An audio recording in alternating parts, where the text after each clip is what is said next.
नमस्कार साथियों, आज क्लास 10 का संस्कृत का पूरा ऑब्जेक्टिव एक ही वीडियो में देखेंगे, जो कि परीक्षा के दृष्टिकोण से आने वाले एग्जाम के लिए अति संभावित है। तो हम लोग सेशन को बिना देर करते हुए स्टार्ट करते हैं। क्वेश्चन नंबर पहला पार्ट का क्वेश्चन देखेंगे। पहला पार्ट क्या है? संस्कृत कक्षा 10 का पहला पार्ट मंगलम पाठ है, और यहाँ से इसमें जो भी ऑब्जेक्टिव बनेगा, जो सबसे इम्पोर्टेंट होगा परीक्षा के दृष्टिकोण से, यहाँ से लेंगे। और जो भी दोस्त अभी तक मेरे चैनल को सब्सक्राइब नहीं किए हैं, फटाफट चैनल को सब्सक्राइब कर लीजिए और एग्ज़ाम तक मेरे साथ बनी रहिए। ठीक है, तो क्वेश्चन को स्टार्ट करते हैं। क्वेश्चन नंबर क्या है? फर्स्ट क्वेश्चन है, पाटलिपुत्र वैभव पाठ में किस नगर का वर्णन है? तो स्वाभाविक ही है कि पाटलिपुत्र का बात करेगा तो पटना का ही बात होगा। तो पाटलिपुत्र वैभव पाठ में किसका वर्णन होगा? पाटलिपुत्र का। हम क्वेश्चन का आंसर दे दिए हैं, आप देखते जाइए। क्वेश्चन नंबर सेकंड क्या है? पाटलिपुत्र किस राज्य की राजधानी है? तो पटना अपना बिहार की राजधानी है। किसकी राजधानी है? बिहार की। अगला है, पाटलिपुत्र किस नदी के किनारे स्थित है? तो पटना गंगा के किनारे स्थित है। अगला क्वेश्चन नंबर 4 है, पाटलिपुत्र का बुद्ध काल के समय का क्या नाम था? यानी कि पटना का नाम भगवान बुद्ध के समय क्या था? तो क्या था? पाटलीग्राम। अगला है क्वेश्चन नंबर 5, गांधी सेतु पुल कहाँ स्थित है? तो गांधी सेतु पुल जो है ये पटना में स्थित है और अपना एशिया महादेश का सबसे बड़ा पुल है।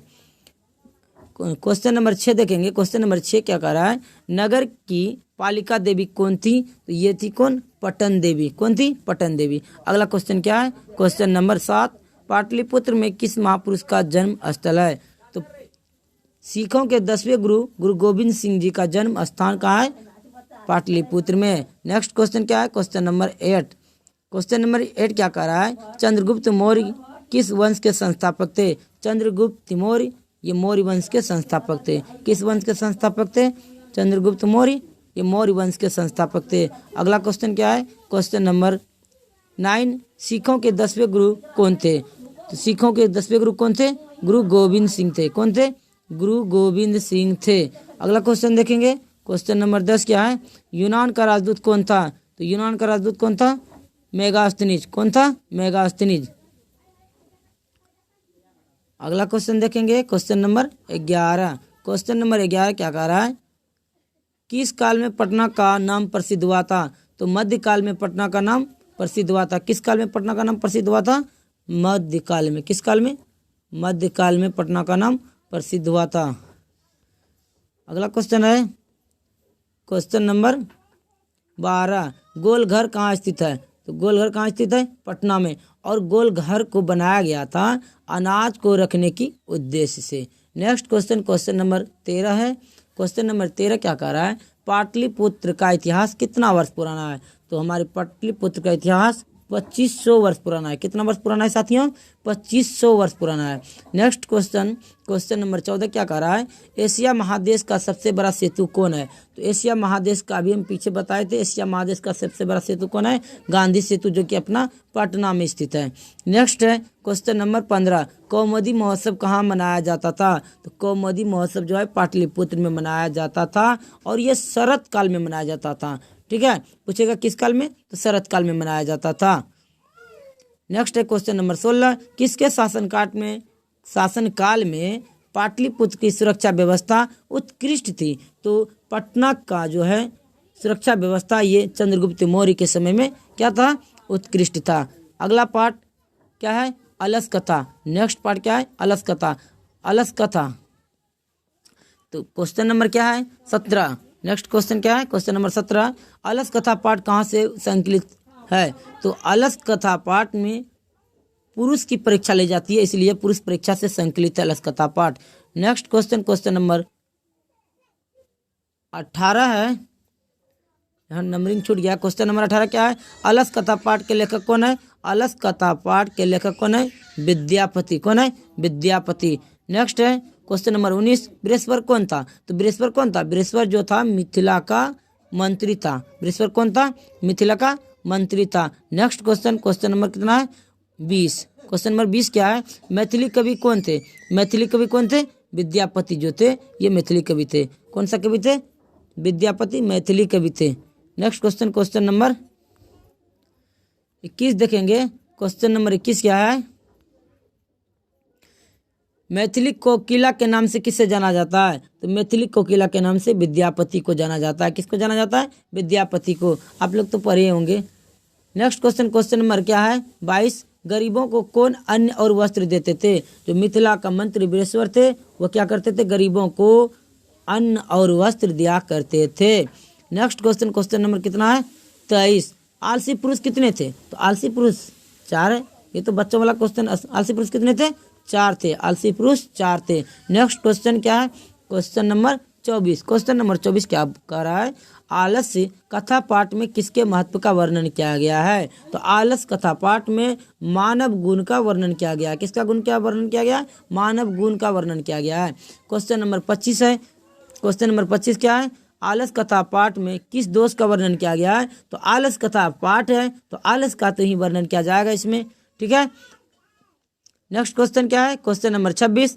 आलस्य कथा किस प्रकार की कथा है? ये व्यंग्यात्मक कथा है। कैसी कथा है? व्यंग्यात्मक कथा है। नेक्स्ट क्वेश्चन, क्वेश्चन नंबर 27 देखेंगे दोस्तों। 27 नंबर क्वेश्चन क्या है? मनुष्यों को कौन नष्ट कर देता है? तो मनुष्यों को कौन नष्ट कर देता है? आलस्य। इसीलिए मनुष्य को आलस्य नहीं करना चाहिए। नेक्स्ट क्वेश्चन देखेंगे। Question number 27। वीरेश्वर नाम का मंत्री कहाँ रहता था? तो वीरेश्वर नाम का मंत्री कहाँ रहता था? मिथिला में रहता था। नेक्स्ट क्वेश्चन, क्वेश्चन नंबर 29 क्या है? करुण नायकों के बिना किसकी गति नहीं है? और करुण यानी कि जो अपने स्वभाव से दयालु हो, करुणामयी हो, उसके बिना आलस्य व्यक्ति का जीवन संभव नहीं है। तो इस क्वेश्चन का राइट आंसर क्या होगा? आलस्यों की। कारुणिक व्यक्ति के बिना आलस्यों की गति क्या है? संभव नहीं है। अर्थात आलसी लोग भूख से मर जाते यदि मिथिला के राजा, मिथिला के जो वीरेश्वर नामक जो मंत्री थे वो नहीं रहते तो आलसी लोग भूख से मर जाते। नेक्स्ट क्वेश्चन, क्वेश्चन नंबर 30 क्या है? अलसतला में आग क्यों लगाई गई? अलसतला में आग इसलिए लगाई गई क्योंकि वहां पर आलसी लोगों के सिवाय भी अन्य लोग, धूर्त लोग यहाँ पर खाना खाने के लिए भीड़ लगा दिए थे। इसलिए आलसियों की यानी ओरिजिनल आलसी कौन है उसकी परीक्षा लेने के लिए अलसतला में आग लगा दिया गया। इस क्वेश्चन नंबर 30 का राइट आंसर क्या होगा? अलसतला में आग क्यों लगाई गई? तो आलसियों की परीक्षा के लिए। नेक्स्ट क्वेश्चन देखेंगे। Question number 31। क्वेश्चन नंबर 31 क्या है? अलसतला में आग लगी आग को देखकर कौन भाग गए? तो जो भी यानी कि आलसी लोग नहीं थे, धूर्त लोग थे, वो क्या हो गए? भाग गए। अलसतला में लगी आग को देखकर कौन भाग गए? धूर्त भाग गए। कौन भाग गए? धूर्त। अलसतला में लगी आग को देखकर कौन भाग गए? धूर्त भाग गए। धूर्त लोग भाग गए। नेक्स्ट क्वेश्चन, क्वेश्चन नंबर 24 देखेंगे। क्वेश्चन नंबर 24 क्या है? कौन भूख लगने पर कुछ नहीं कर सकता है? तो क्या कौन नहीं कर सकता है? आलसी लोग। कौन नहीं कर सकता है? आलसी लोग भूख लगने पर कुछ नहीं कर सकता है। तो मेरा दूसरा चैप्टर खत्म हुआ। अब हम लोग तीसरा चैप्टर देखेंगे। तीसरा चैप्टर क्या है? संस्कृत साहित्य लेखिका, जो कि क्वेश्चन नंबर 33 से स्टार्ट हो रहा है। तीसरा पार्ट का पहला क्वेश्चन क्या है? यानी 33 नंबर क्वेश्चन, संस्कृत साहित्य लेखिका पाठ में किस के महत्व का वर्णन किया गया है? तो इस पाठ में महिलाओं का वर्णन किया गया है, यानी औरतों का वर्णन किया गया है। नेक्स्ट क्वेश्चन, क्वेश्चन नंबर 34 देखेंगे। पुरुषों और नारियों के सहयोग से किसकी गाड़ी चलती है? समाज की। इस समाज में जितना योगदान पुरुष का है उतना ही योगदान क्या है? स्त्रियों की है। इसीलिए इस समाज रूपी गाड़ी जो चलती है स्त्री और पुरुष दोनों के सहयोग से चलता है। नेक्स्ट क्वेश्चन, क्वेश्चन नंबर 35 क्या है? आधुनिक संस्कृत साहित्य लेखिका में कौन प्रसिद्ध है? तो आधुनिक संस्कृत साहित्य लेखिका में पंडित छमाराव क्या है? प्रसिद्ध है। नेक्स्ट क्वेश्चन, क्वेश्चन नंबर 36 देखेंगे। छमाराव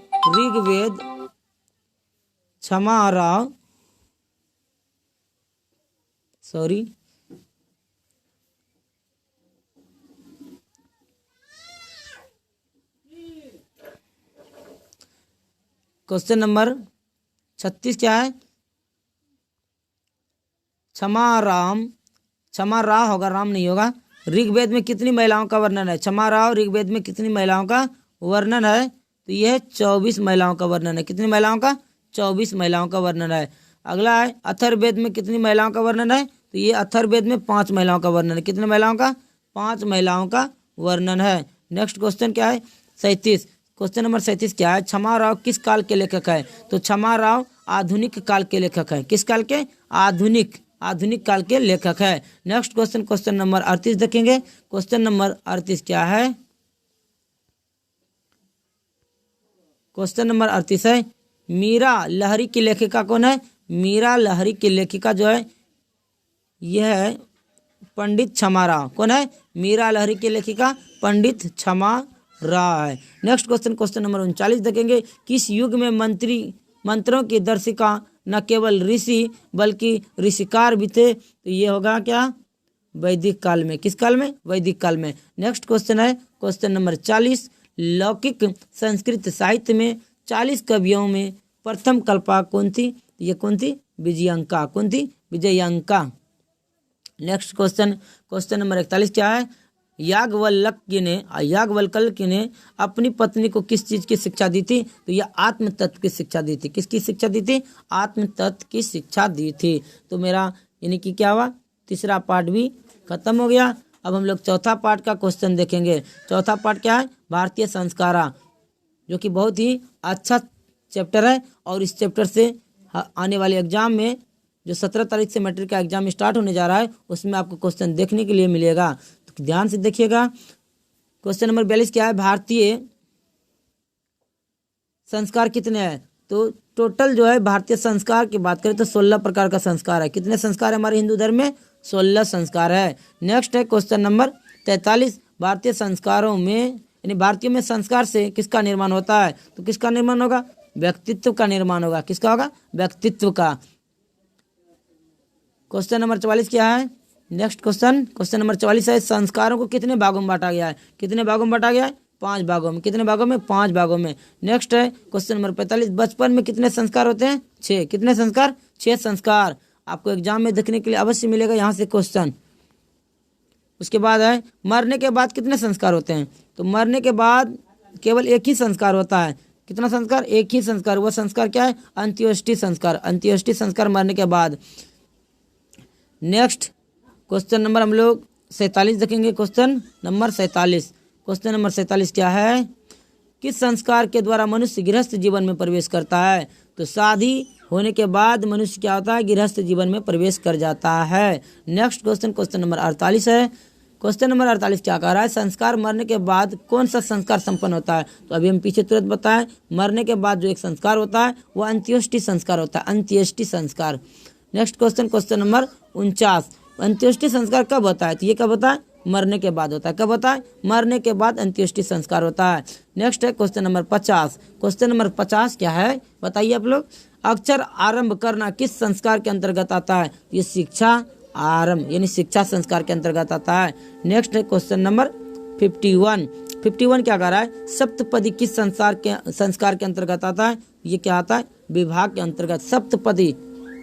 नेक्स्ट है क्वेश्चन नंबर 52। सिंदूर दान की संस्कार के अंतर्गत आता है? तो सिंदूर दान किस संस्कार के अंतर्गत आता है? तो सिंदूर दान कब होता है? जब आदमी का मनुष्य का शादी होता है उसी समय सिंदूर दान किया जाता है। तो सिंदूर दान किस संस्कार के अंतर्गत आएगा? ये विवाह संस्कार के अंतर्गत आएगा। और ये मेरा चौथा चैप्टर क्या हुआ? कंप्लीट। नेक्स्ट चैप्टर क्या है? कर्मवीर कथा। कर्मवीर कथा आपको नाम से ही लग रहा होगा ये कथा कर्मवीरों के लिए है, इसलिए इस चैप्टर को ध्यान से देखिएगा। नेक्स्ट क्वेश्चन क्या है? Question number 53। कर्मवीर कथा समाज के किस वर्ग की कथा है? तो ये दलित वर्ग। किस वर्ग का है? कर्मवीर कथा जो है दलित वर्ग समाज की कथा है। कर्मवीर किस समाज की यानी कि क्या कर रहा है क्वेश्चन? कर्मवीर कथा समाज के किस वर्ग की कथा है? तो ये किस वर्ग की कथा है? ये दलित वर्ग का है। क्या है? दलित वर्ग का है। और नेक्स्ट क्वेश्चन क्या है? क्वेश्चन नंबर 54 देखेंगे। भिखन टोला किस प्रांत में है? तो ये बिहार राज्य के दुर्गम प्रांत में है। ये किस प्रांत में? बिहार राज्य के यानी कि बिहार प्रांत यानी कि राज्य बिहार प्रांत में, बिहार राज्य के ये दुर्गम एरिया में है, जहाँ पर आने जाने का कोई सुख सुविधा यानी सुविधा ही नहीं है, सुविधा विहीन है। और वहाँ रहकर दलित लड़का ने आगे चलकर अपना ही नहीं बल्कि पूरे देश का नाम रोशन किया है। पता लग जाएगा चैप्टर में।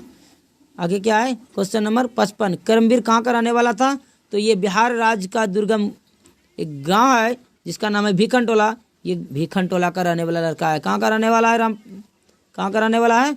भीखनटोला का। तो अगला क्वेश्चन क्या है? करमवीर कौन है? करमवीर कौन है? करमवीर कौन है? तो करमवीर कौन है? करमवीर है राम परवेश राम। कौन है? राम परवेश राम। करमवीर कौन है? यहाँ पर ऑप्शन कट गया है, तो ये क्या होगा? राम परवेश, हम लिख देते हैं राम परवेश यहाँ राम लिख देते हैं, राम परवेश राम। तो करमवीर कौन है? राम परवेश राम। इस क्वेश्चन का क्या होगा राइट आंसर? राम परवेश राम। करमवीर कौन है? राम परवेश राम नाम का एक लड़का है जो कि करमवीर है। यहाँ पर ऑप्शन आया है, आपको दिख रहा होगा, थोड़ा सा आपको थोड़ा सा दिख रहा है। क्वेश्चन नंबर 56 का जो आंसर है क्या होगा? Ram Parvesh Ram. Ram Parvesh Ram. Next question, question number 57 देखेंगे। 57 नंबर क्वेश्चन क्या है? दलित पुरुष का नाम क्या है? तो दलित पुरुष का भी नाम तुरंत बताया, क्या है? राम परवेश राम। क्या है? Ram Parvesh Ram. Next question, question number 58 देखेंगे। यानी 58, गांव को देखने कौन आए थे? तो गांव को देखने शिक्षक आए थे। कौन आए थे? शिक्षक आए थे। नेक्स्ट क्वेश्चन, क्वेश्चन नंबर कौन है? कितना है? 59। कितना है? 59। 59 क्वेश्चन क्या कर रहा है? स्नातक परीक्षा में राम परवेश ने विद्यालय में कौन सा स्थान प्राप्त किया था? तो स्नातक यानी कि परीक्षा में ये पूरे यूनिवर्सिटी में टॉप आया था। क्या आया था? 1 नंबर यानी प्रथम आया था। नेक्स्ट क्वेश्चन, क्वेश्चन नंबर 60 क्या है? किसकी ख्याति सभी जगह गूंजने लगी? राम परवेश राम की। क्यों? क्योंकि वह प्रथम जो आया था, इसलिए। नेक्स्ट क्वेश्चन क्या है? क्वेश्चन नंबर 61, करमवीर ने कौन सा पद प्राप्त किया था? ये महत्तम पद, जो भारत का सर्वोत्तम यानी उच्च पद होता है, यूपीएससी का एग्जाम ये इन्होंने क्लियर किया था। उतना निम्न जाति किससे आकर और उच्चतम पद का प्राप्त करना कोई मामूली बात नहीं है। इसीलिए करमवीर ने कौन सा पद किया था प्राप्त? महत्तम पद, सर्वश्रेष्ठ, यानी कि एक ही बार में एग्जाम दिया और इस एग्जाम को क्रैक कर जाता है। इसलिए इसकी ख्याति राम परवेश राम की सभी जगह गूंजने लगी। नेक्स्ट क्वेश्चन, क्वेश्चन नंबर 62 क्या है? क्वेश्चन नंबर 62 है, राम परवेश राम ने किस परीक्षा में उच्च स्थान प्राप्त किया था? तो ये केंद्रीय लोक सेवा यानी कि लोक सेवा केंद्रीय लोक सेवा यानी यूपीएससी का एग्जाम क्लियर किया था और एक ही बार में कर दिया था। इसलिए इसका चर्चा चारों तरफ होने लगा था। नेक्स्ट क्वेश्चन क्या है? क्वेश्चन नंबर 63, करमवीर राम परवेश ने कहाँ उन्नत स्थान प्राप्त पाया? कहाँ उन्नत स्थान पाया? तो केंद्रीय लोक सेवा आयोग का जो परीक्षा होता है यूपीएससी का, वहां पर राम परवेश राम ने उन्नत स्थान प्राप्त किया था। नेक्स्ट क्वेश्चन, क्वेश्चन नंबर 64 है, बालक किसके शिक्षण शैली से आकृष्ट हुआ? तो उनको जो गांव में देखने आया था शिक्षक, उसी के शिक्षण शैली से राम परवेश राम आकृष्ट हुआ था। नेक्स्ट क्वेश्चन 65 नंबर है, शिक्षक ने किसे पढ़ाना प्रारंभ किया था? तो शिक्षक जब गांव आए थे तो राम परवेश राम 2-4 बच्चों के साथ गुल्ली खेल रहा था और उसमें इसको देखा, उसके टैलेंट को देखकर शिक्षक ने यह फैसला किया कि आज के बाद राम परवेश राम को मैं पढ़ाऊंगा और राम परवेश राम को पढ़ाना इन्होंने स्टार्ट कर दिया था। नेक्स्ट क्वेश्चन, क्वेश्चन नंबर 66 देखेंगे और ये मेरा 5वां चैप्टर यहाँ पर समाप्त होता है। नेक्स्ट क्वेश्चन, नेक्स्ट चैप्टर जो होगा स्वामी विवेकानंद होगा। कौन सा चैप्टर होगा? स्वामी विवेकानंद। और क्वेश्चन जो मेरा होगा 66 होगा। तो 66 नंबर क्वेश्चन क्या है?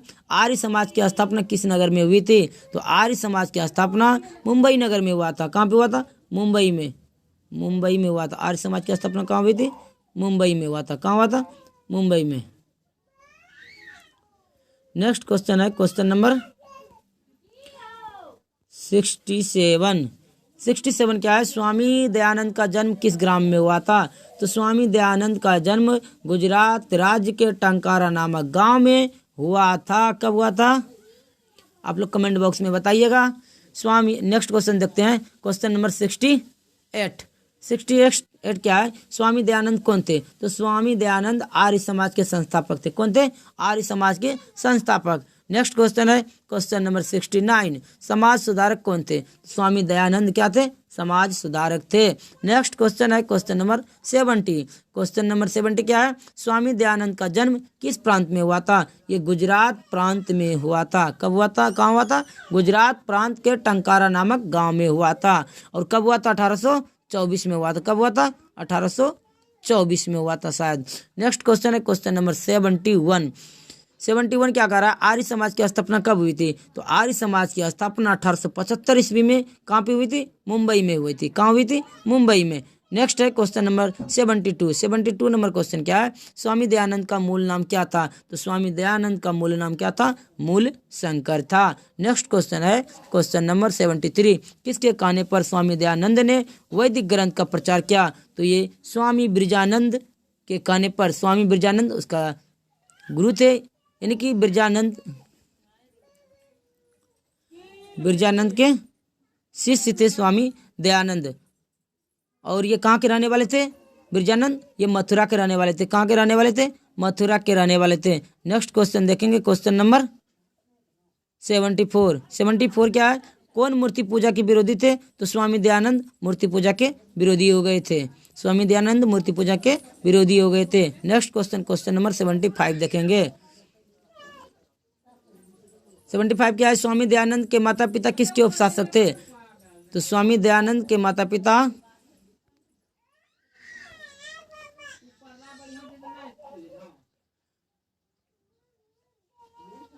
भगवान शिव के उपशासक थे।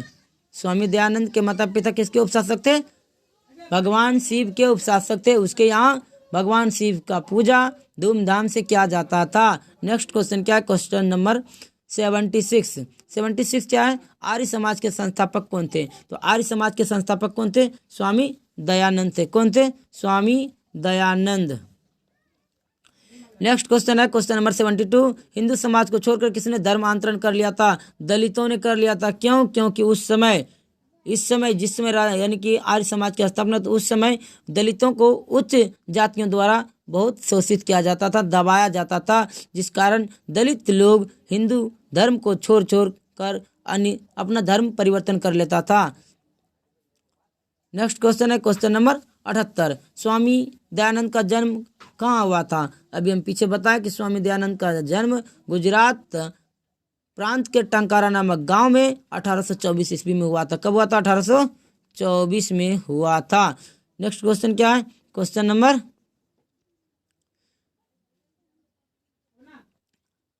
79। और यहाँ पर मेरा क्या होता है? नेक्स्ट पार्ट चालू हो जाता है। नेक्स्ट पार्ट क्या है? व्याघ्रपथिक कथा। व्याघ्रपथिक कथा। तो 79 नंबर क्वेश्चन क्या है? व्याघ्रपथिक कथा के रचनाकार कौन है? तो ये हितोपदेश नामक कथा ग्रंथ से लिया गया है व्याघ्रपथिक कथा। और इसके लेखक कौन है?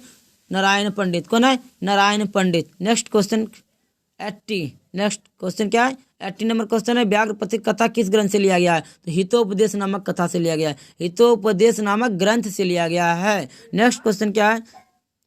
81 क्वेश्चन है हितोपदेश का अर्थ क्या है? यानी हितोपदेश का अर्थ क्या होता है? आप इसका संधि विच्छेद करके देखिए। हित जो उपदेश यानी हित का उपदेश क्या होता है? हितोपदेश का अर्थ हित का उपदेश। नेक्स्ट क्वेश्चन है क्वेश्चन नंबर 72। क्वेश्चन नंबर 72 क्या है? व्याघ्रपथिक कथा हितोपदेश के किस खंड से लिया गया है? तो यह मित्र लाभ खंड से लिया गया है। व्याघ्रपथिक कथा हितोपदेश के किस खंड से लिया गया है?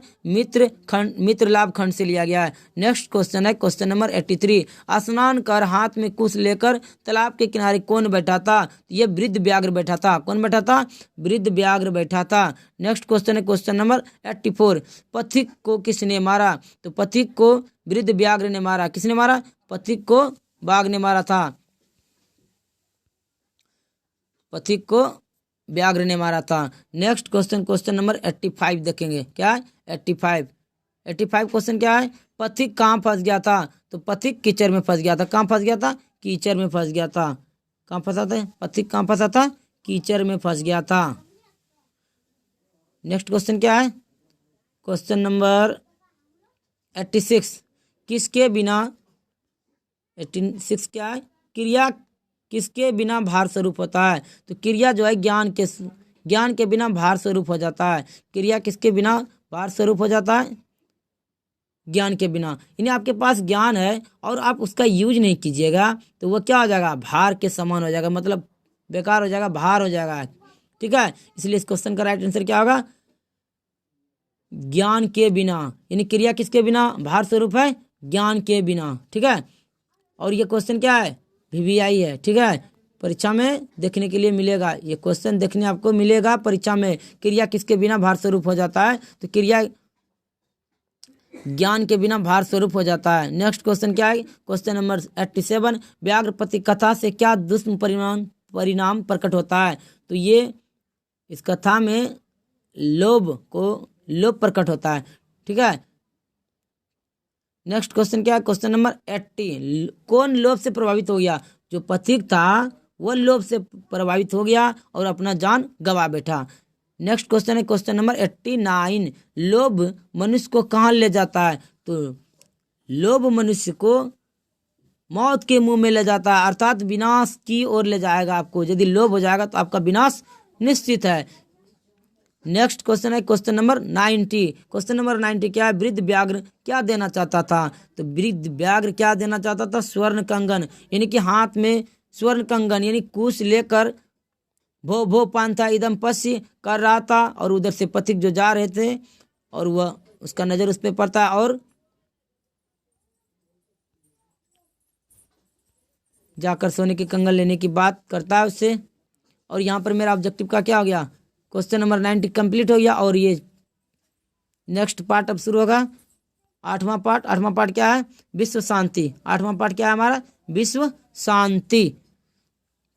और मेरा क्वेश्चन नंबर क्या है, 91 होगा। विश्व शांति पार्ट में कैसे वातावरण का चित्रण किया गया है, इसमें और शांति का चित्रण किया गया। सभी देश एक दूसरे को देखकर क्या होता है, द्वेष करता है, द्वेष की भावना से सभी देश एक दूसरे देश को देखता है। और अभी पूरे दुनिया में, पूरे विश्व में अशांति का माहौल बना हुआ है।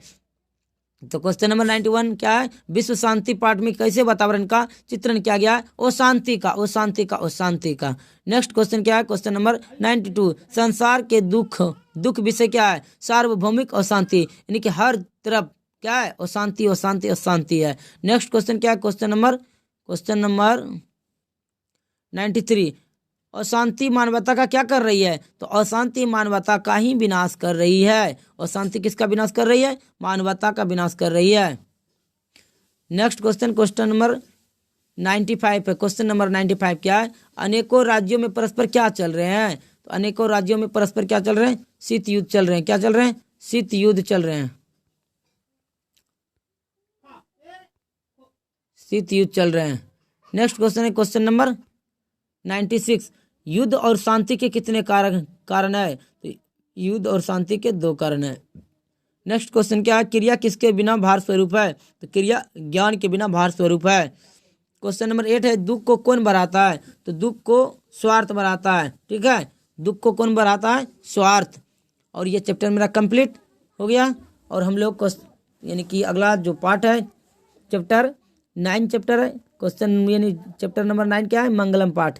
कौन सा पाठ है, मंगलम पाठ। और क्वेश्चन मेरा 99 यहाँ से स्टार्ट होगा। 99, उपनिषद के रचनाकार कौन है। तो उपनिषद के रचनाकार कौन है, महर्षि वेद व्यास। और वेद व्यास जी ने ही महाभारत को भी लिखा है।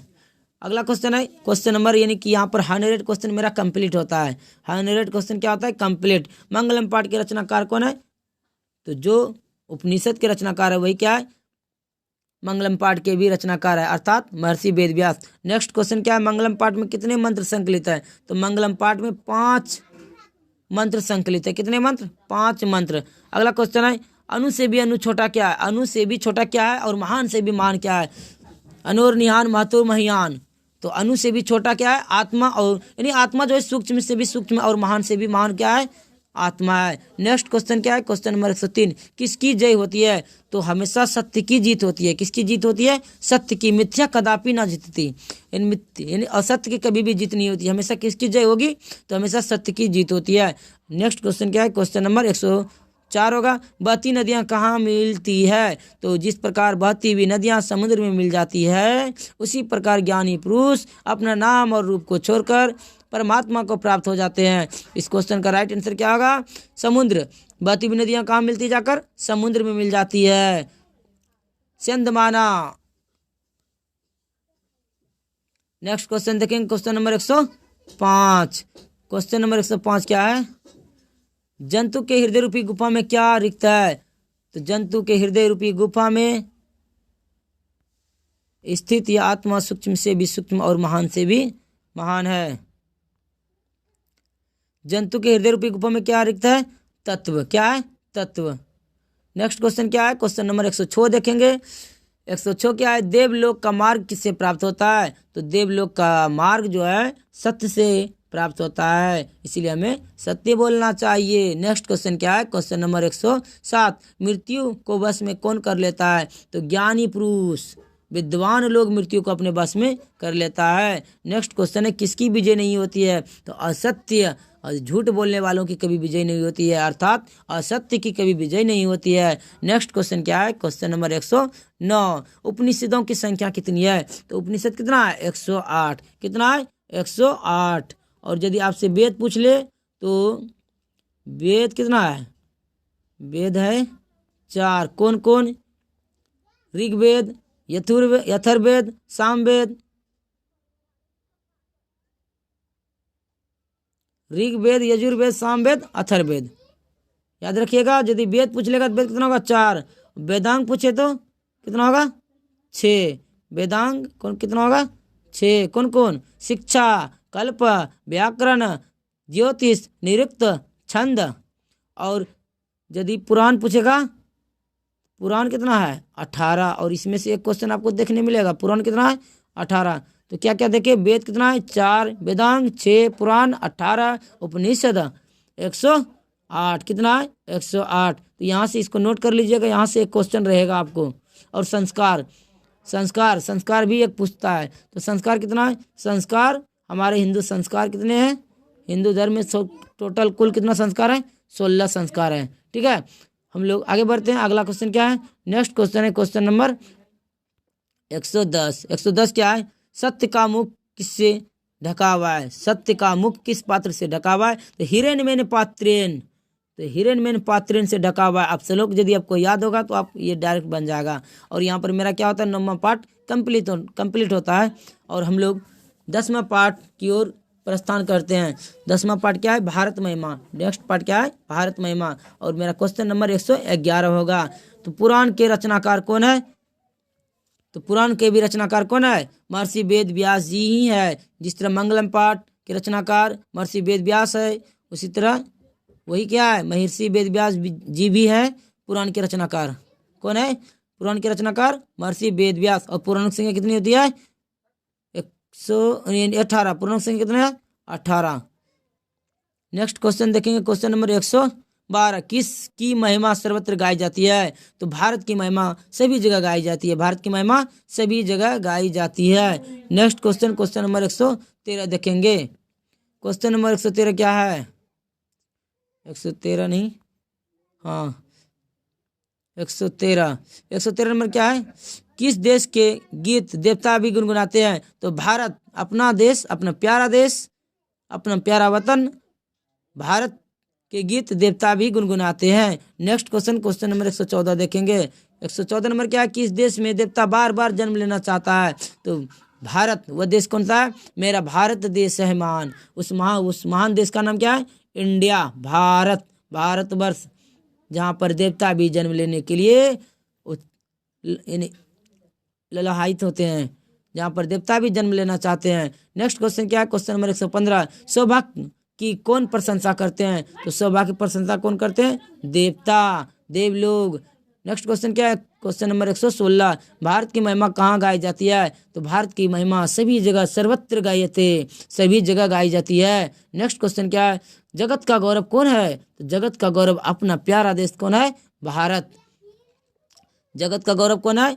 भारत। भारत महिमा पाठ का प्रथम पद या श्लोक कहाँ से संकलित है? तो भारत महिमा पाठ का प्रथम पद या श्लोक विष्णु पुराण से संकलित है। नेक्स्ट क्वेश्चन है क्वेश्चन नंबर 119। देवता क्या गाते हैं? तो देवता गीत गाते हैं। क्या गाता है? गीत गाते हैं। गीता लिखा गया यहाँ पर, गीत गाते हैं। और यहाँ पर मेरा 10वां पाठ समाप्त होता है और हम लोग 11वां पाठ की ओर प्रस्थान करते हैं। और क्वेश्चन नंबर 120 होगा। क्वेश्चन क्या है, नीति श्लोक के रचनाकार कौन है? तो नीति श्लोक के रचनाकार जो है ये कौन है? महात्मा विदुर है। कौन है? महात्मा विदुर। और इसमें क्या होता है, महाभारत का युद्ध स्टार्ट हो जाता है और धृतराष्ट्र महात्मा विदुर से प्रश्न करते हैं और उनका जवाब देते हुए श्लोक बताते हैं, श्लोक के माध्यम से उनका यानी उत्तर देते हैं। तो नीति श्लोक का के रचनाकार कौन है? महात्मा विदुर है। नेक्स्ट क्वेश्चन देखेंगे, क्वेश्चन नंबर 121। विदुर नीति में संकलित पाठ का नाम क्या है? नीति श्लोक है। क्या है? नीति श्लोक। अगला क्वेश्चन क्या है? Question number 122। किसके प्रश्न का उत्तर विदुर देते हैं? तो धृतराष्ट्र का देते हैं। किसका देता है? महात्मा विदुर जो है धृतराष्ट्र के प्रश्न का उत्तर देते हैं। नेक्स्ट क्वेश्चन, क्वेश्चन नंबर 122 देखेंगे। अगला क्वेश्चन है, नरक के कितने द्वार हैं? तो नरक के कितने द्वार है? 3 द्वार। नरक के कितने द्वार है? 3 द्वार। नरक के 3 द्वार है। कौन कौन? काम, क्रोध और लोभ। काम, क्रोध और लोभ, ये नरक के 3 द्वार है। नरक के कितने द्वार है? 3 द्वार है। कौन कौन? काम, क्रोध, लोभ। नेक्स्ट क्वेश्चन देखेंगे, क्षमा किसकी हत्या करता है? तो क्षमा करने से क्रोध समाप्त होता है। क्या समाप्त होता है? क्रोध। नेक्स्ट क्वेश्चन है क्वेश्चन नंबर 125। कौन सर्वश्रेष्ठ धन है? तो धर्म क्या है? सर्वश्रेष्ठ धर्म है। नेक्स्ट क्वेश्चन क्या है? Question number 126। किससे सुख की प्राप्ति होती है? अहिंसा, सुखवहा। अहिंसा से सुख की प्राप्ति होती है। एको धर्म परम श्रेय होता है। नेक्स्ट क्वेश्चन है क्वेश्चन नंबर 127। कौन सा साधन जिससे संतुष्टि मिलती है? तो ये विद्या से मिलती है। किससे मिलती है? विद्या से। नेक्स्ट क्वेश्चन क्वेश्चन नंबर 128 है, किससे विद्या की रक्षा होती है? विद्या योगेन रक्षते। क्या है श्लोक? क्या है? सत्येन रक्षते धर्मो विद्या योगेन रक्षते मृज्या रक्षते रूपम विरितेन कुलम रक्षते। सत्य से धर्म की रक्षा होती है, योग से यानी अभ्यास से विद्या की रक्षा होती है, मृज्या रक्षते रूपम यानी साफ सफाई श्रृंगार से रूप की रक्षा होती है। उसी प्रकार अच्छे आचार से, अच्छे आचरण और अच्छे व्यवहार से खानदान कुल की रक्षा होती है। इस क्वेश्चन में क्या है? किससे विद्या की रक्षा होती है? इस यानी कि विद्या की रक्षा किससे होती है? अभ्यास से, यानी कि लगातार आप प्रैक्टिस में रहिएगा तो आपको सब कुछ याद रहेगा। आप छोड़ दीजिएगा तो आप भूल जाइएगा। नेक्स्ट क्वेश्चन क्या है? Question number 129। धर्म की रक्षा किससे होती है? सत्येन, सत्येन रक्षते धर्मो। क्या होगा? सत्य से धर्म की रक्षा होती है। सत्येन रक्षते धर्मो विद्या योगेन रक्षते। विद्या की रक्षा अभ्यास से होती है। क्वेश्चन नंबर 130 क्या है? Next question 130 number question 130 number question क्या है? घर की लक्ष्मी स्त्री को कहा गया है। स्त्रियां महाभागी होती है। घर की स्त्रियां, इसलिए इसकी विशेष रूप से रक्षा करनी चाहिए। स्त्रियां घर की क्या होती है? लक्ष्मी होती है। घर की लक्ष्मी कौन है? स्त्रियां होती है। ये पूजा के योग्य होती है। नेक्स्ट क्वेश्चन क्या है? Question number 131। क्वेश्चन नंबर 131 में क्या है? उद्योगपति, उद्योग प्रगति की इच्छा रखने वाले मनुष्य को कितने दोषों को त्याग देना चाहिए? तो जिसको ऐश्वर्य की प्राप्ति करना है उन्हें 6 दोषों को त्याग देना चाहिए। कौन सा 6 दोष है? निंद्रा, तंद्रा, भयम, क्रोध, आलस्य, दीर्घ सुतरता। इन 6 दोषों को त्याग देना चाहिए जिसको अपने लाइफ में ऐश्वर्य, उद्योग की प्राप्ति करनी है या प्रगति करना चाहता है। नेक्स्ट क्वेश्चन क्या है? काम, क्रोध और लोभ किसके द्वार है? तो काम, क्रोध और लोभ ये नरक के द्वार है। ये नरक के 3 द्वार है, काम, क्रोध और लोभ। हम लोग नेक्स्ट क्वेश्चन देखेंगे क्वेश्चन नंबर 133। क्वेश्चन नंबर 133 देखेंगे।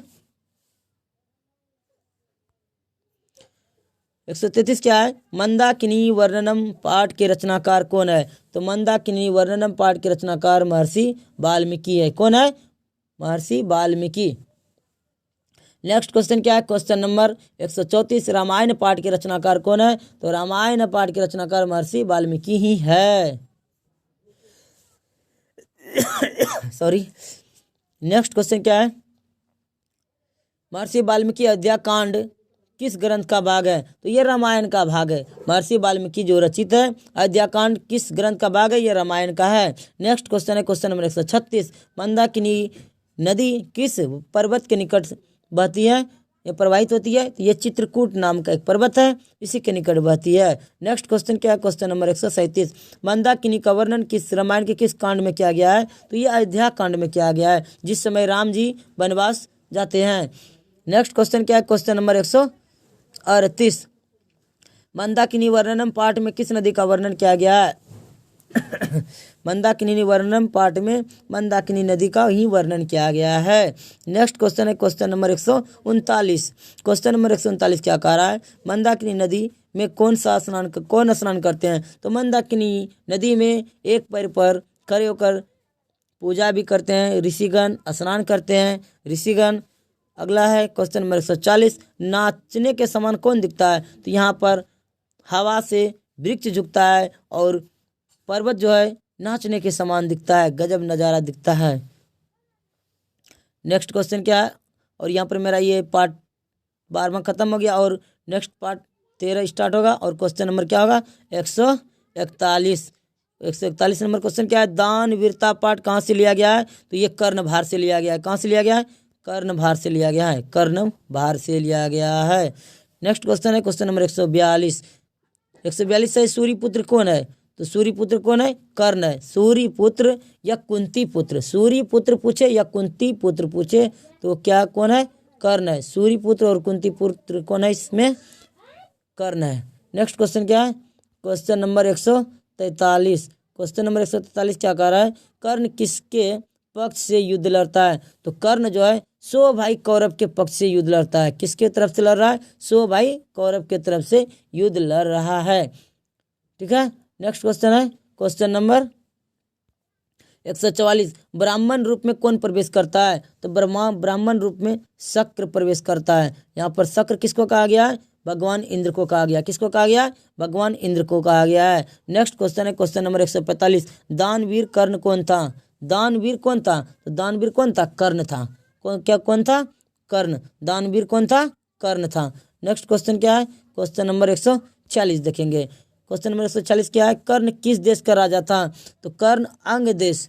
किस देश? अंग देश, जो कि वर्तमान में अभी नाथनगर भागलपुर के अंतर्गत आता है। नाथनगर है ना, नाथनगर चंपानगर भागलपुर। तो कर्ण किस देश का राजा था? अंग देश का। अंग देश पहले यानी कि अंग देश हुआ करता था, अभी कौन क्या है? ये नाथनगर भागलपुर है। नेक्स्ट क्वेश्चन क्या है, क्वेश्चन नंबर 147, समय परिवर्तन के साथ कौन नष्ट हो जाता है? तो यहाँ समय परिवर्तन के साथ सब कुछ नष्ट हो जाता है। समय के साथ सब कुछ बदल जाता है। नेक्स्ट क्वेश्चन क्या है, क्वेश्चन नंबर 148, कर्ण कवच और कुंडल किसको दे दिया? तो कर्ण ने कवच और कुंडल इंद्र को दे दिया। किसको दे दिया?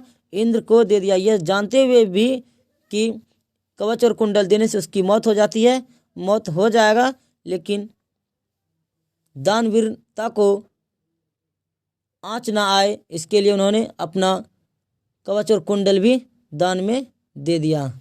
नेक्स्ट क्वेश्चन क्या है, क्वेश्चन नंबर 149, कवच और कुंडल किसके पास था? तो कवच और कुंडल किसके पास था? ये तो कवच और कुंडल जन्मजात ही इसको प्राप्त था और ये कर्ण के पास था। किसके पास था? कर्ण के पास था। नेक्स्ट क्वेश्चन है क्वेश्चन नंबर 150, कवच और कुंडल की क्या विशेषता थी? कवच और कुंडल की विशेषता थी कि जब तक ये कर्ण के शरीर में रहता तब तक इसको कोई भेद नहीं सकता था।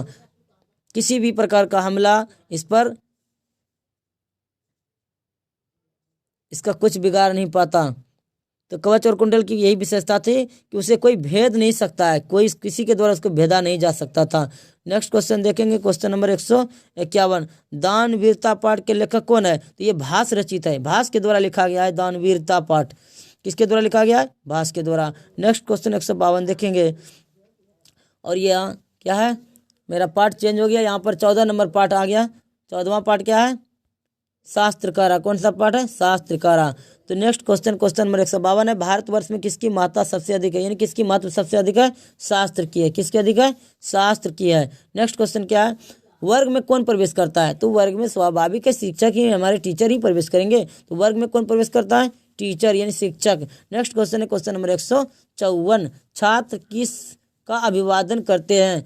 तो छात्र जो है शिक्षक का अभिवादन करते हैं। किसका अभिवादन करते हैं? शिक्षक जैसे क्लास में प्रवेश करते हैं सभी छात्र खड़े होकर उनका अभिवादन सुप्रभात महोदय से करते हैं। नेक्स्ट क्वेश्चन है क्वेश्चन नंबर 155। किसका व्याकरण प्रसिद्ध है? तो पाणिनि का व्याकरण प्रसिद्ध है। यानी यदि क्वेश्चन पूछ दे कि पहला व्याकरण संस्कृत का किसने लिखा था, तो पाणिनि ने ही लिखा था। नेक्स्ट क्वेश्चन है क्वेश्चन नंबर 156। ज्ञान का शासक कौन होता है? तो ज्ञान का शासक कौन होता है? शास्त्र होता है। ज्ञान के लिए शास्त्र का नॉलेज होना बहुत जरूरी है। नेक्स्ट क्वेश्चन क्या है? Question number 157। मनुष्य को कर्तव्य और कर्तव्य का बोध कौन कराता है? मनुष्य को कर्तव्य और कर्तव्य, यहाँ वो छूट गया, और कर्तव्य होगा। मनुष्य को कर्तव्य और कर्तव्य का बोध कौन कराता है? तो ये शास्त्र कराता है। कौन कराता है? शास्त्र। नेक्स्ट क्वेश्चन है क्वेश्चन नंबर 158। सांख्य दर्शन के संस्थापक कौन है? तो सांख्य दर्शन के संस्थापक महर्षि गौतम है। कौन है? महर्षि गौतम। सांख्य दर्शन के संस्थापक कौन है? गौतम। योग का पतंजलि। नेक्स्ट क्वेश्चन क्या है? Question number 159। योग का पतंजलि।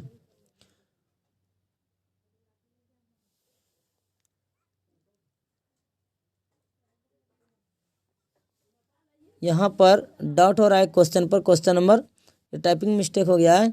क्वेश्चन नंबर 158 में क्या है? क्वेश्चन नंबर 158 क्या है? न्याय का संस्थापक, न्याय का संस्थापक गौतम है। क्या है? न्याय का संस्थापक गौतम। ठीक। योग का होगा क्या? योग का पतंजलि। ये तो आप लोग को पता होगा, पतंजलि का खूब सामान यूज करते हैं प्रोडक्ट। उसके बाद न्याय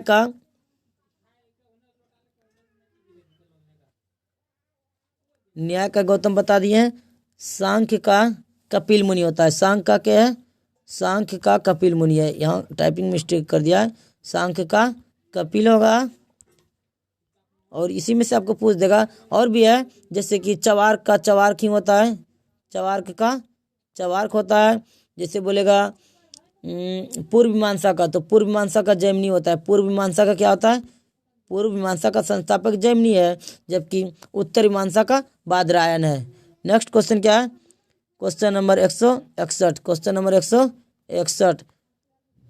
क्वेश्चन नंबर 161 क्या है? चरक क्या है? चरक संहिता क्या है? तो चरक संहिता क्या है? आयुर्वेद शास्त्र है। कैसा शास्त्र है? आयुर्वेद शास्त्र है। और आज का सेशन हमारा यहीं कंप्लीट होता है। और यदि आप लोगों को ये वीडियो पसंद आए तो दोस्तों में शेयर कीजिए, चैनल को सब्सक्राइब कीजिए, और अधिक से अधिक दोस्तों को शेयर करके, मेरा उद्देश्य शिक्षा को समाज के उस वर्ग तक पहुंचाना है जहां पर बच्चे पैसे के अभाव में ट्यूशन कोचिंग नहीं कर पाते हैं। धन्यवाद। मिलते हैं हम लोग नेक्स्ट वीडियो में। तब तक के लिए जय हिंद।